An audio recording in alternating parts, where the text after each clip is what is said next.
I want to start out this video with a quote from Martin Luther King.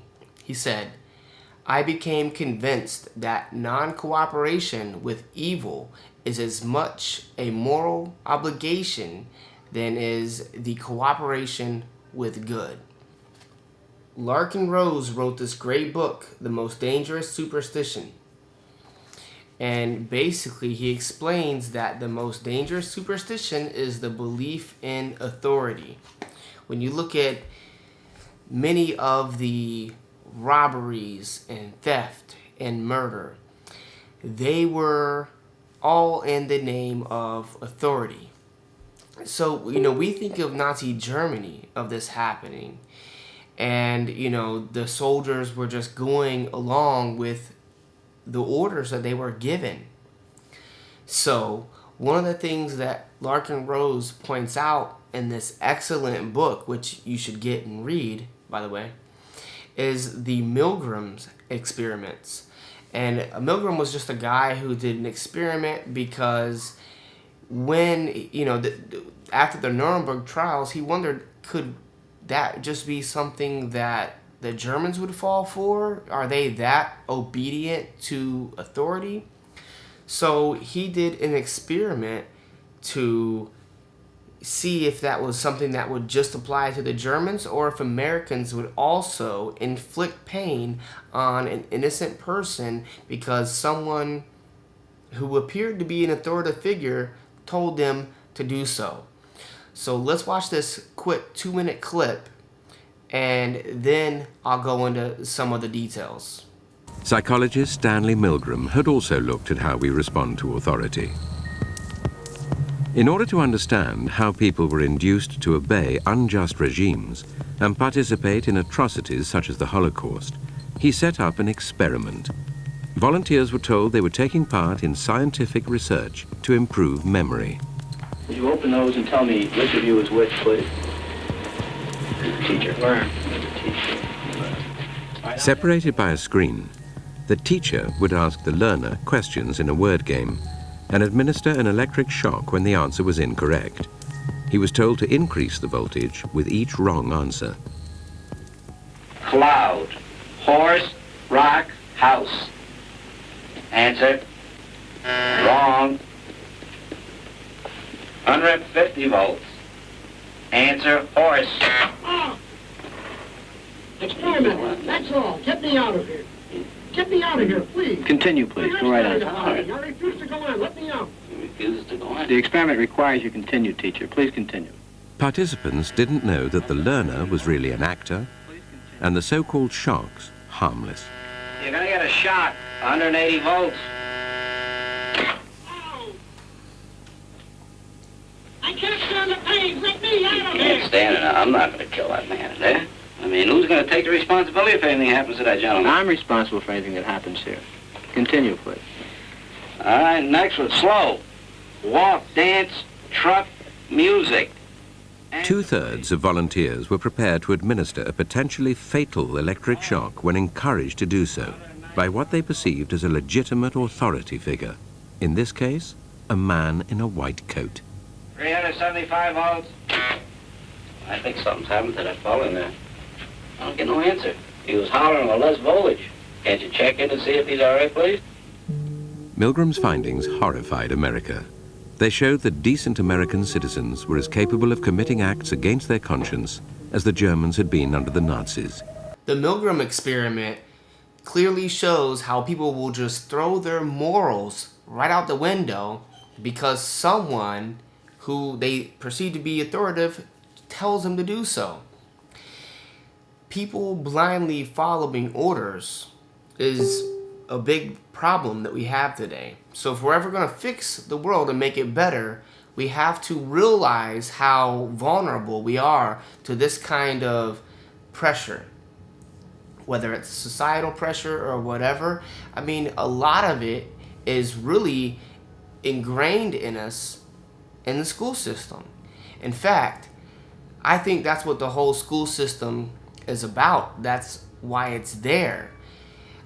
of course, it's all under the guise as being good for you. You know, they want to pretend like schooling is to teach kid math and reading and history and all this other stuff, but really, it's indoctrination. They are putting kids, when they're in an impressionable state, and they're molding kids to be what they want them to be, not what is in their best interest, not in the kids' best interest. So, and even the history and the stuff that they teach the kids is slanted, but the whole time they're getting kids used to accepting authority, blindly accepting it, and the better that they do at accepting the authority, the better they do in school, and the more they resist this authoritative figure, the worse they do. You get penalized if you don't do what the authority tells you to do. And, you know, basically kids have no rights. They have to ask for permission to use the restroom. Do they have to do that in school? I mean, at home? No.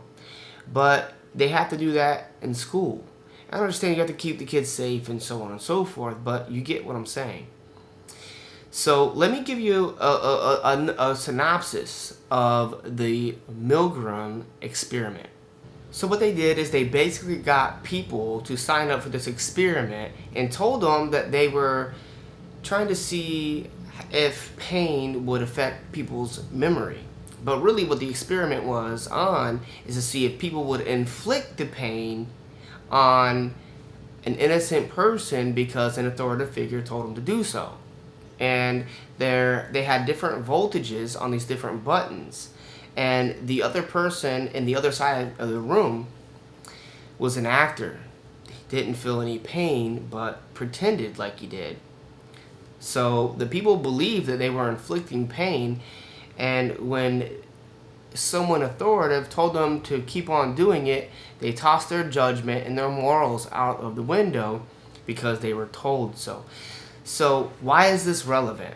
Well, because when you look at theft, I just did a post on my website. You can find it at theawarenessrevolution.com/taxation-is-theft. It's a good post. Check it out. But to really understand, well, why are these people committing theft? It's because they don't realize that they're committing theft. They think what they're doing is good because it's all under the guise of being legal. And since it's legal, they assume it's moral. So people toss their morals aside when things are deemed to be legal. But sometimes legal doesn't mean that it's moral. So sometimes what's legal is wrong and what's illegal is right.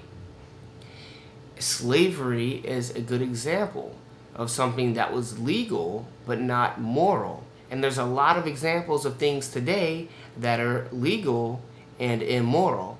And taxation by force is one of them, but it's not the only thing. See, think about it.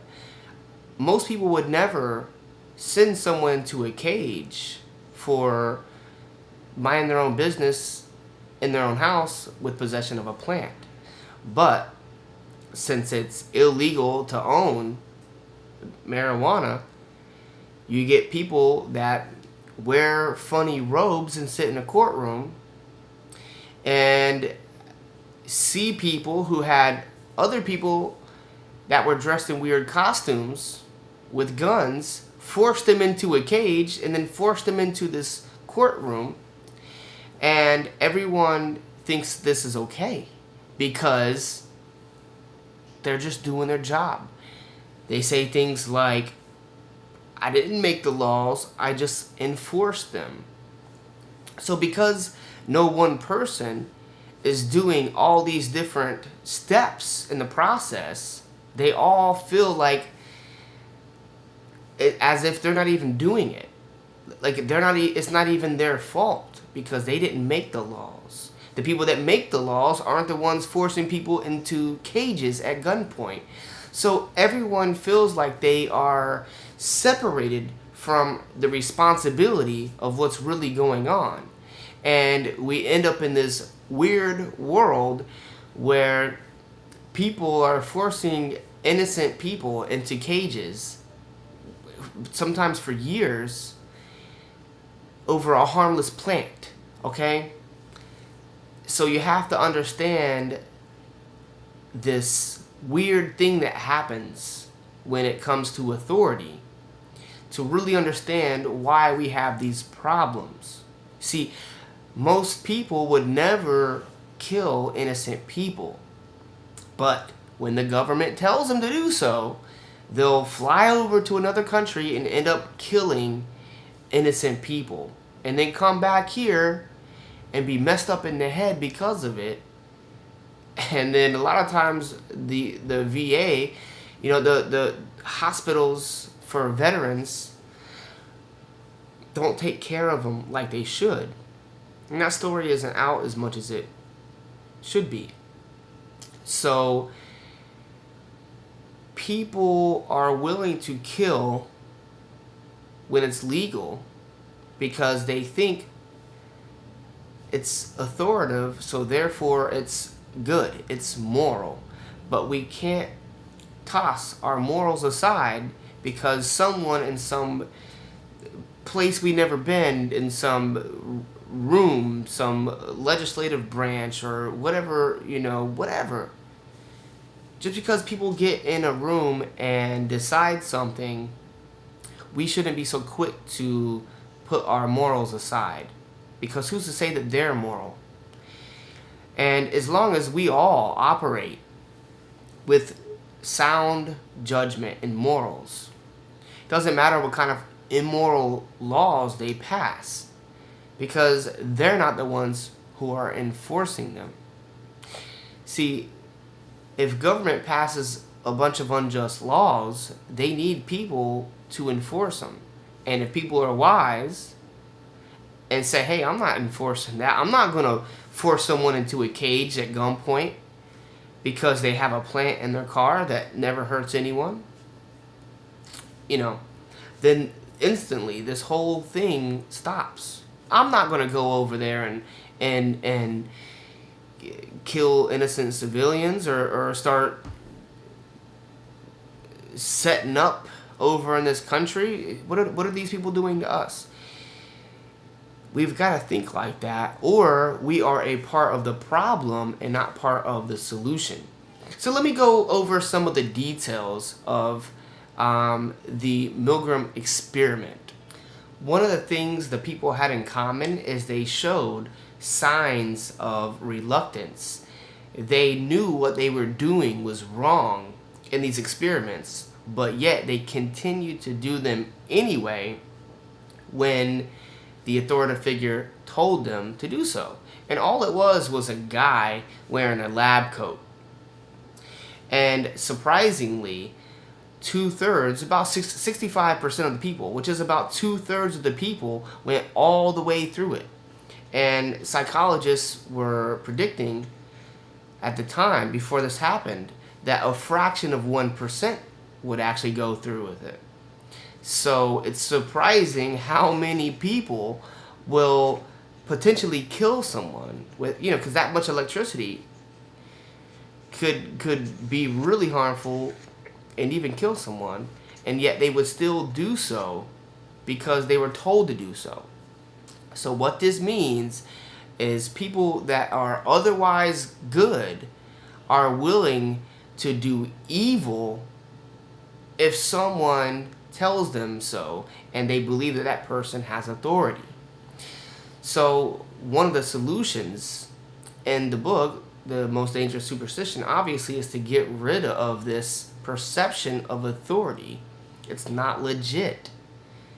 Another thing about the people who volunteered for this experiment is that it didn't matter what their age, their color, their financial status, none of that mattered.